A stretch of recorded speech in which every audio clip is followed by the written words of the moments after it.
તમામની વચ્ચે હાલના સૌથી મોટા સમાચાર મળી રહ્યા છે। અરવિંદ કેજરીવાલના 28 માર્ચ સુધીના રિમાન્ડ મંજૂર કરવામાં આવે છે। દારૂ નીતિ કૌભાંડ મામલામાં અરવિંદ કેજરીવાલને 10 સમન્સ બાદ આખરે તેમની અટકાયત કરવામાં આવી અને રિમાન્ડની માંગણી 10 દિવસના રિમાન્ડની માંગણી કરવામાં આવી હતી। ત્યારે કેજરીવાલના 28 માર્ચ સુધીના રિમાન્ડ જે છે તે મંજૂર કરવામાં આવે છે। એ દિવસો દરમિયાન ઈડી હવે અરવિંદ કેજરીવાલની પૂછપરછ કરશે। જણાવી દઈએ કે ગઈકાલે ઈડીએ અરવિંદ કેજરીવાલની ધરપકડ કરી લીધી હતી અને હવે 28 માર્ચ સુધી પૂછપરછનો દોર જે છે તે શરૂ થશે। દારૂ નીતિ કૌભાંડ મુદ્દે અરવિંદ કેજરીવાલની ધરપકડ કરવામાં આવી છે અને 28 માર્ચ સુધીના રિમાન્ડ જે છે તે મંજૂર કરવામાં આવ્યા છે, જે દરમિયાન ઈડી અરવિંદ કેજરીવાલની પૂછપરછ કરશે દારૂ નીતિ કૌભાંડ મામલામાં। આ પહેલા પણ અનેક નેતાઓ આમ આદમી પાર્ટીના જેલ ભોગવી ચૂક્યા છે આ મામલામાં અને આખરે ઈડીએ लगभग 9 જેટલા સમન્સ અરવિંદ કેજરીવાલને આપ્યા, તેમ છતાં પણ તે ઈડી સમક્ષ હાજર ન થયા। હાઈકોર્ટમાં પણ ગયા હતા અરવિંદ કેજરીવાલ, હાઈકોર્ટે પણ તેમની અરજીને ફગાવી હતી અને ત્યારબાદ આખરે 10મા સમન્સમાં અરવિંદ કેજરીવાલની ધરપકડ કરવામાં આવી છે અને હવે 10 દિવસના રિમાન્ડની જે માંગ કરી હતી તેની સામે 28 માર્ચ સુધી રિમાન્ડ જે છે તે દિલ્હીની રાઉઝ એવન્યુ કોર્ટે મંજૂર કર્યા છે।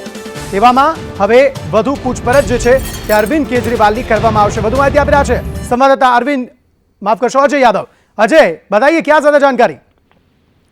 देखिए, निश्चित तौर पे दिल्ली की राउज एवेन्यू कोर्ट या कहें कि एमपीएलए जो कोर्ट है उसकी तरफ से जो ईडी की तरफ से जो रिमांड मांगी गई थी वो 10 दिनों की मांगी गई थी, लेकिन अरविंद केजरीवाल को 6 दिन की अरविंद केजरीवाल की 6 दिन की रिमांड ईडी को दी गई है। यानी 28 तारीख को दोपहर 2 बजे एक बार फिर उसी कोर्ट में अरविंद केजरीवाल को पेश करना होगा। लेकिन इस दौरान अरविंद केजरीवाल से तमाम सारे सवाल जो ईडी के थे, जो आज राउज एवेन्यू कोर्ट में ईडी की तरफ से रखे गए थे, उन सवालों का सामना अरविंद केजरीवाल को करना पड़ेगा।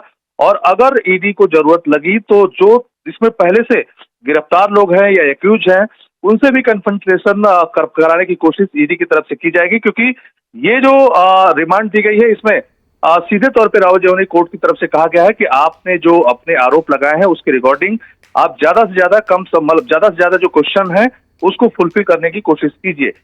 हालांकि ईडी की तरफ से जब भी इस तरह की कोई रिमांड मांगी जाती है तो जो कोर्ट है वो फूक करके एक तरह से रिमांड देता है। जैसे आज ही 10 दिन की रिमांड मांगी गई थी, लेकिन 6 दिन की रिमांड दी गई।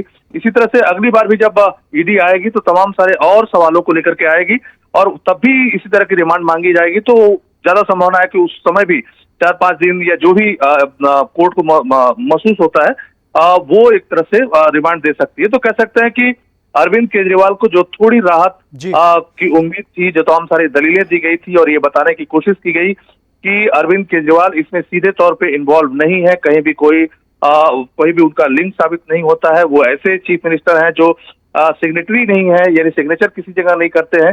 तो तमाम सारी दलीलें पेश की गई अभिषेक मनु सिंघवी की तरफ से। साथ ही साथ ये भी कहा गया था कि अगर ईडी के पास अगर तमाम सारे सबूत थे तो फिर गिरफ्तार करने की जरूरत क्या थी। लेकिन ईडी ने 28 पन्नों का एक पूरा प्रपत्र अपनी दलीलों का कोर्ट के सामने रखा था, जिसमें ये बताने की कोशिश की गई थी कि किस तरह से दो जो कार्टेल है, एक तेलंगाना का कार्टेल है, एक गोवा का कार्टेल है, किस तरह से के कविता की तरफ से 100 करोड़ रुपए देने की कैश देने की दिए गए हैं और इसी तरह से 45 करोड़ जो है गोवा के इलेक्शन में इस्तेमाल किए गए थे। इस तरह से करीब 600 करोड़ का जो पूरा मामला ये मनी ट्रेल का बनता है, जिसको खंगालना ज्यादा जरूरी है ईडी के लिए। और उसमें पहले से बहुत सारे ऐसे एक्यूज हैं जिनकी तरफ से तमाम सारी जो इंक्वायरी हुई थी उनसे जो तथ्य मिले हैं उसके आधार पे कहीं न कहीं अरविंद केजरीवाल की भूमिका संदिग्ध बनती है। और साथ ही साथ ईडी ने आज अपनी दलील में यह भी कहा था कि दरअसल अरविंद केजरीवाल ही उन्हें इस पूरे शराब घोटाले के किंगपिन लगते हैं। तो ऐसे में उनसे पूछताछ बेहद जरूरी है, इसीलिए 10 दिन की रिमांड मांगी थी, लेकिन कोर्ट ने ईडी को 6 दिन की रिमांड अरविंद केजरीवाल की सौंपी है।